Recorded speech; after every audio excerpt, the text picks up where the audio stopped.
গোবিন্দগঞ্জে তালুকানুপুর ইউনিয়নের তালুকানুপুর গ্রামে মৃত আবুল ডাক্তারের ছেলে বাবলুর বোনকে গলা কাটাসহ একই পরিবারের ৪ জনকে ছুরিকাঘাত।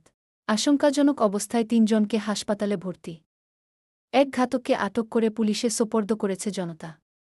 গোবিন্দগঞ্জে তালুকানুপুর ইউনিয়নের তালুকানুপুর গ্রামে মৃত আবুল ডাক্তারের ছেলে বাবলুর বোনকে গলা কাটাসহ একই পরিবারের ৪ জনকে ছুরিকাঘাত। আশঙ্কাজনক অবস্থায় ৩ জনকে হাসপাতালে ভর্তি। এক ঘাতককে আটক করে পুলিশে সোপর্দ করেছে জনতা। গোবিন্দগঞ্জে তালুকানুপুর ইউনিয়নের তালুকানুপুর গ্রামে মৃত আবুল ডাক্তারের ছেলে বাবলুর বোনকে গলা কাটাসহ একই পরিবারের ৪ জনকে ছুরিকাঘাত। আশঙ্কাজনক অবস্থায় ৩ জনকে হাসপাতালে ভর্তি। এক ঘাতককে আটক করে পুলিশে সোপর্দ করেছে জনতা।